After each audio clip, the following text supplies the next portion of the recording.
At yun na nga po, dahil special ang vlog natin ngayon, ipagluluto ko po kayo ng Italian style tomato shrimp.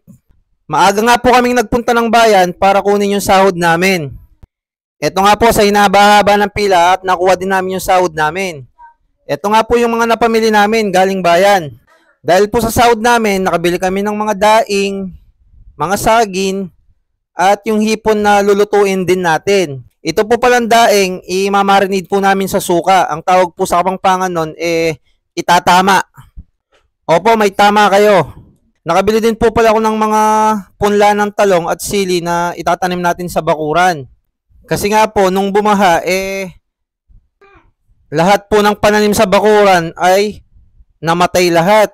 Another umpisa na naman po ng pagtatanim para may maani tayo sa tuwing magluluto tayo. Ito nga po yung hipon na nakulimbat ng misis ko sa kabilang bahay. Hinanda ko na rin po yung bawang at sibuyas na gagamitin natin. Ito din po yung mga kamatis. Dali-dali ko na pong hinugasan para mahiwa na natin. Subukan nyo pong gayahin itong iluluto ko. Siguradong hindi po kayo magsisisi. Italian style nga po ito ng tomato shrimp.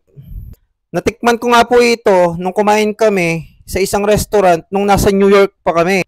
New York po sa Cubao. Dati po kasi kaming nagtitinda ng gulay sa may Mega Q-Mart sa Cubao. Meron din po kaming kantin doon. Inumpisan ko na nga po yung pagigisa, umaapoy-apoy pa. At nagulat pa nga yung babae sa gilid. Di nyo po na itatanong, dati rin po kaming may kantin sa Q-Mart. May tindahan din po kami ng gulay, mga plastic at kung ano-ano pa. Balik po tayo sa niluluto ko. Ginisa ko po yung kamatis, nilagyan ko ng konting asukal. Yan po, nilulusaw ko lang yung kamatis. Lalagyan natin ng tomato sauce. Tirang tomato sauce lang po itong gagamitin ko galing sa rep. Nilagyan ko din po pala ito ng isang sili at saka ng magic sarap. Habang nagigisa nga po ako, andito yung misis ko nagbabalat ng mangga. Naglilihi po yata. 2 months pa lang po yung bunso namin, naglilihi na naman. Naku po! Pagka lumambot na nga po yung kamatis, tingnan nyo muna kung tama na ba yung alat, tamis at yung asim niya. Tapos, iset aside nyo muna po. Sa kabilang kawali po, dito ko naman igigisa yung hipon natin. Sariwang-sariwa pa po yung hipon natin, galing Pasig River. Tapos, isunod na po natin yung hipon. Igisa-gisa lang po natin, tapos lagyan po natin ng konting patis. Nilagyan ko na rin po ng konting magic sarap. Pwede nyo nga po itong subukan kung nagsasawa na kayo sa luto ng mga hipon na alam nyo. Siguradong masasarapan po kayo dito. At pagka luto na po yung hipon natin, pwede na po nating ihalo yung ginawa nating sauce kanina. Ayan po. Alam niyo po ba, mas masarap to pagka nilagyan nyo ng pasta. Pagkatapos nga po, pakuluan lang ng konti, tapos okay na yan. Nagluto na rin nga po ako ng sinangag para may partner natin dito sa hipon na niluto natin. Ayun po, itsura pa lang mukha lang masarap. Tsaka amoy pa lang po nito, sobrang bango na.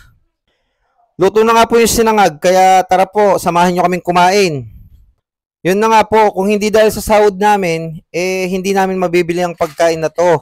Bago po pala kami kumain, shoutout po dun sa nagsali sa paluwagan sa misis ko.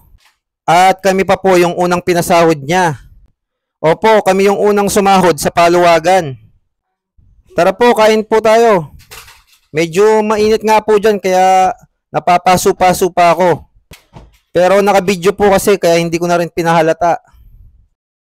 Sana po, sa susunod, sahod naman sa Facebook ang makuha namin, hindi po sahod sa paluwagan. Kain po. Marami na rin pong naabot yung mga bidyong ginawa namin. Ang problema lang po, may violation yung account ko. Kaya konting tiyaga pa po sa paggawa ng mga content. At salamat din po sa lagi nyong panonood. Ito nga po si Mrs. at talagang nagusto niya yung luto ko para sa kanya.